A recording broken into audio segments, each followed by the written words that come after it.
Sa isip-isip ni Count Bruno na gayunpaman, walang ganap na bagay sa larangan ng digmaan.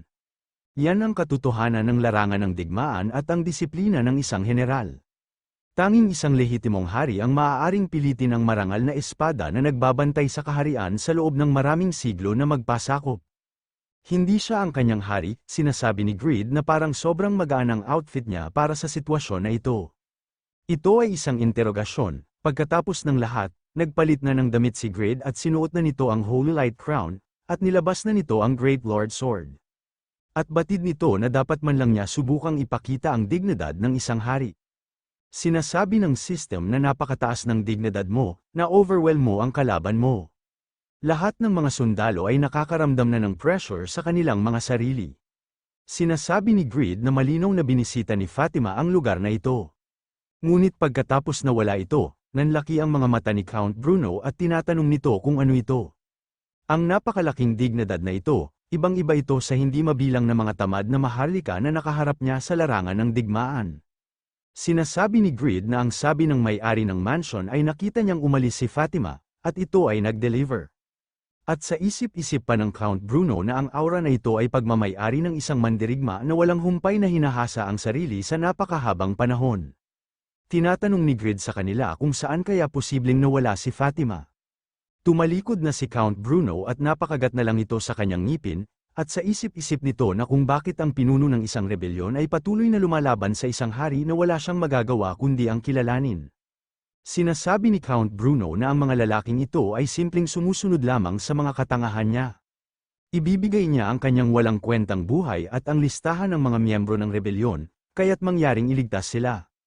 Hindi naman alam ni Greed kung ano ang mga sinasabi ng Count, at nanlaki na lang ang mga mata nito sa pagtataka.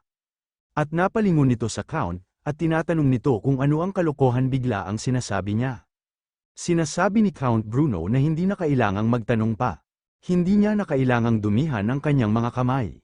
Bigla na lang lumuhad si Count Bruno Mars at napapasigaw ito, at sinasabi nito na hayaang maabot ng bansa ang kanyang ninanais, aking kamahalan. May lumabas na notification na nagsasabi na nahanap mo at tinanggal mo ang leader of the Anti-Greed Alliance, na si Count Bruno. Wala talagang kamalay-malay si Greed sa mga nangyayari.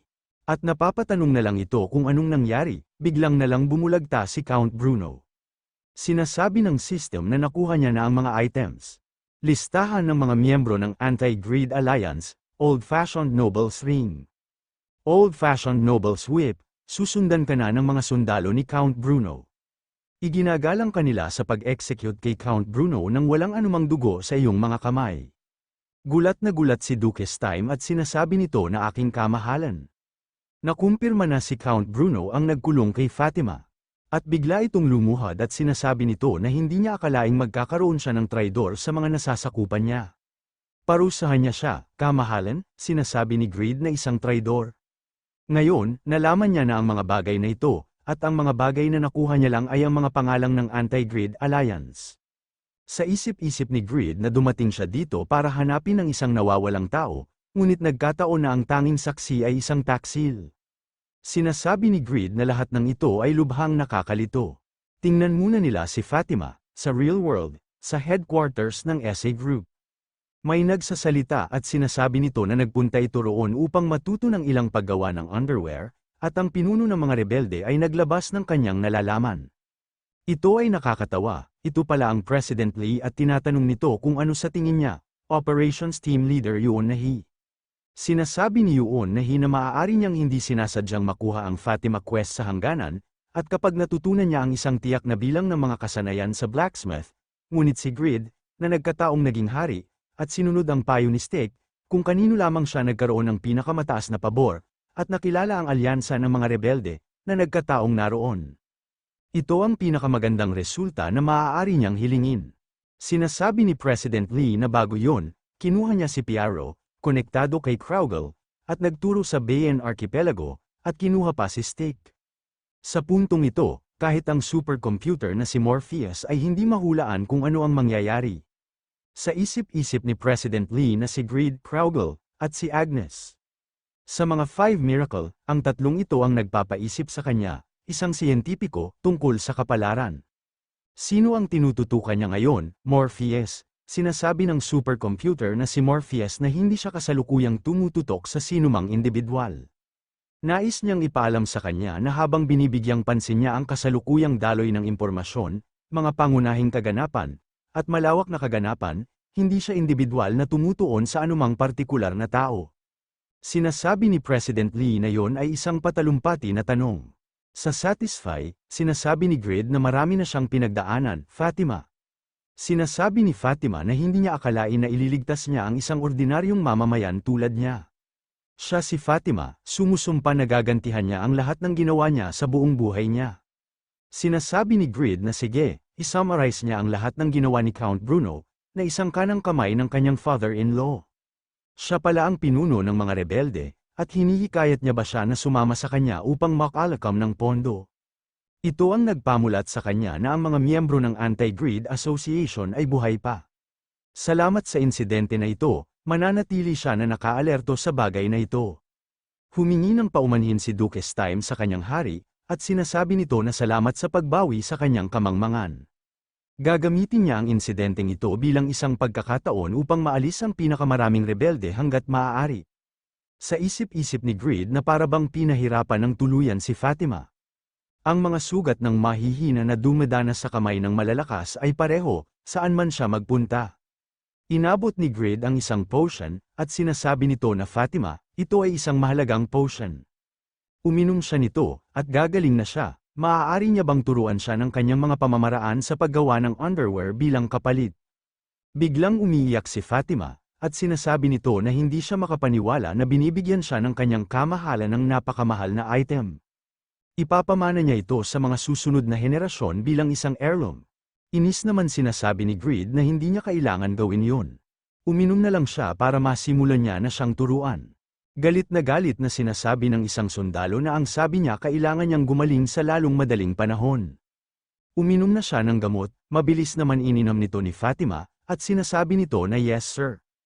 At hindi ito makapaniwala at batid pa nito na ang bilis gumaling ng mga sugat niya. Sumisigaw at sinasabi ng sundalo na tumigil na sila at makinig sa sasabihin ng kanilang kamahalan. Mabilis naman sumagot si Fatima, at sinasabi nito na yes sir. At batid pa ng sundalo na ang kanyang boses ay malambot. Sumagot ulit si Fatima na yes sir, sa isip-isip ni Grid na dapat isa siya sa mga kabalyero ni Bruno. Nakikita niya na siya ay nasa level 250, mukhang may disiplina siya. Kung iiwan niya sila kay Asmafel, makakaasa siya na sila ay may magandang paglago. Magiging investment ito para sa kinabukasan ng kanyang kaharian. Sa labas ng palasyo, sinasabi ni Grid na ganito pala ang workshop ng isang tailor. At sa isip-isip nito na amoy leather dito, sobrang tahimik, unlike sa smithy. Ang paggupit ng tela at leather na may katumpakan ay dapat na nangangailangan ng napakalawak na konsentrasyon. Sinasabi ni Grid na ang ganda ng workshop niya dito. Ngayon, simulan na nila ang aralin, at sa isip-isip nito na ito ay magiging napakahirap, ngunit siya rin ay nagtataglay ng craftsmanship at focus, na nabuo niya sa lahat ng pagsusumikap na ginawa niya. Sa isip-isip ni Fatima na sigurado siyang ipinagmamalaki niya ang pagiging legendary blacksmith, ngunit ang tela at leather ay kasing hirap gamitin ng bakal. Hindi lamang yun, ngunit nangangailangan ng isa ng pinakamataas na intermediate tailoring skill para sa underwear crafting. I'm sorry kung kailangan niyang biguin siya. Pagkatapos niya siyang iligtas, sinasabi ni Fatima na sana handa na siya, nasa likod niya ang mga blueprints na nabuo niya. Sinasabi ng system na sinusubukan ni Fatima na ipasa ang intermediate underwear blueprint, kinuha na nito ni Grid at tinignan, upang matutunan ang mga intermediate na mga recipe ng underwear, kailangan mo ng higit sa 2,000 punto sa dexterity, ang iyong kasalukuyang istatistika ay 3,487, New Blueprint Collection 1. Quest complete, bilang quest reward, tumaas ang iyong level ng 2. Dahil sa iyong pangalawang klase na Great Magician at sa mga epekto ng titulong First King, nakakuha ka ng kabuuang 28 stat points. New Blueprint Collection 1, nakalink ang quest sa New Blueprint Collection 2. Sa pamamagitan ng ganap na pag-unawa sa intermediate underwear crafting, natural na nakuha mo ang intermediate tailoring technique level 8. New Blueprint Collection 2, quest complete, nakakuha ka ng mga level bilang quest reward. Dahil sa epekto ng iyong pangalawang klase na Great Magician at ang titulo mong First King, nakakuha ka ng 28 ability points. New Blueprint Collection 2, ang quest ay nakalink sa tailor-ang training. Kung maaari mong pagsamahin ang mga kasanayan sa blacksmith sa mga kasanayan sa pananahi, ang iyong kakayahan sa pananahi bilang isang blacksmith ay lalawak ng husto. Gayunpaman, dahil masyadong malaki ang agwat sa pagitan ng intermediate tailoring at ang iyong legendary technique sa blacksmithing, mahirap gamitin ang mga kasanayan sa pananahi. Pagbutiin ang iyong tailoring technique, clear condition, sanayin ang iyong diskarte sa pananahi sa advanced na antas. Clear reward, level 6, master level tailoring technique na unlock na. Bigla na lang napasigaw si Greed at nagulat naman dito si Fatima. Naiinis at sa isip-isip ni Greed na akala niya ay makakapagpahinga na siya sa pagkakataong ito, dahil kinuha ng mga rebelde ang kanilang mga sarili at nakuha niya ang mga blueprint ng walang anumang kahirapan. Pero gusto ng system na i-master niya ang tailoring technique, pero isa siyang blacksmith. Napapasigaw na lang ito at sinasabi nito na ilang damit pa ba ang kailangan niyang gawin para maabot ang antas na iyon. Kailan ba matatapos itong pahamak na class advancement quest na ito?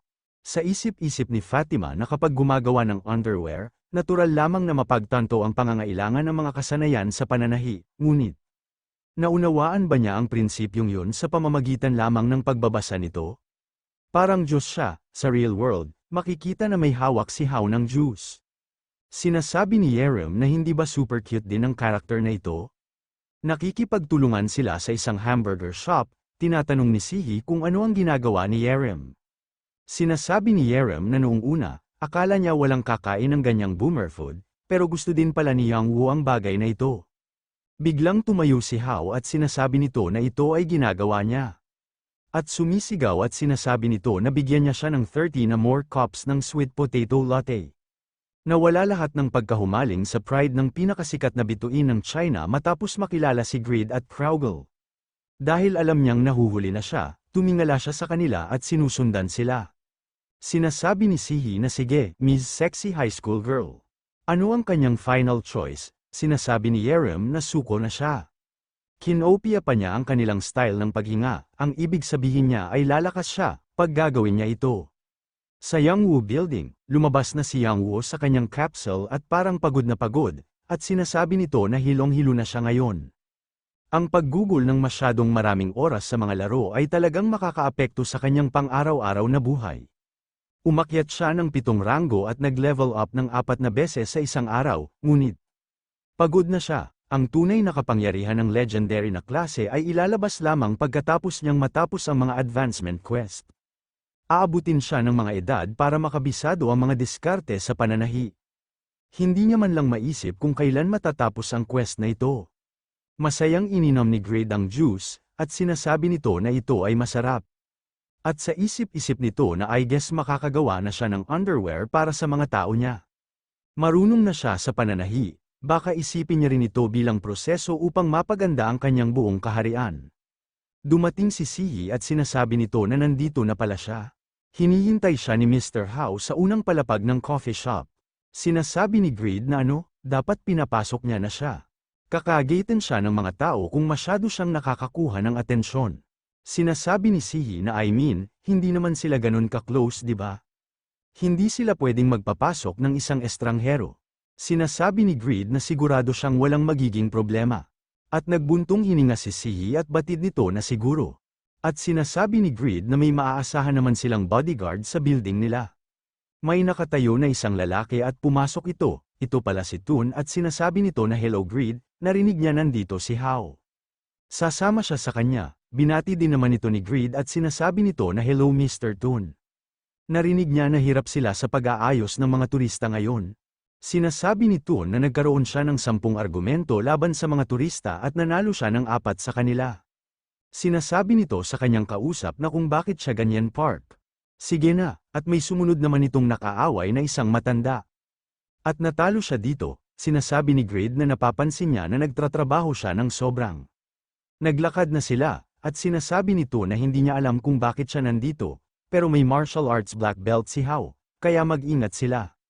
Sinasabi ni Greed na siguro naman magiging maayos ito. Pero maiba sila, kamusta naman ang pagiging Lord ni Jeshuka sa Bayran? Sinasabi nito na nagpunta si Blacksmith Smith sa Reinhardt, kaya bumaba ang kita, ngunit natapos na ang post-war restoration, at may malaking pagdagsa ng mga manlalaro. Mahigit 100 ang average level ng kanilang mga sundalo. Sinasabi ni Grid na tapos na, sobrang bilis nila. Naisip niya na ang Byran ay walang mga elite na sundalo dahil ito ay isang ligtas na lugar. Sinasabi ni Toon na kasama ang Byran sa Grid set quest. Lumakas sila dahil sa pagdating ng mga manlalaro, sinasabi ni Grid na sa ngayon, nagbibigay na sila ng 23 na weapon at 5 gauntlet bilang reward. Nangangahulugan nito na mayroon lamang 5 manlalaro na nakalusot sa ika-6 na antas. Baka sobrang hirap ng ginawa niyang quest. Sinasabi nito na ito ay medyo angkop, ang pagnanais ng mga manlalaro para sa set item ay nagpapalakas sa kanilang kaharian, umaasa sa kanya ang lahat. Amigo, sinasabi ni Grid na alam niya ba, kamakailan lang, gumagawa siya ng underwear. Okay lang ba sa kanya yon?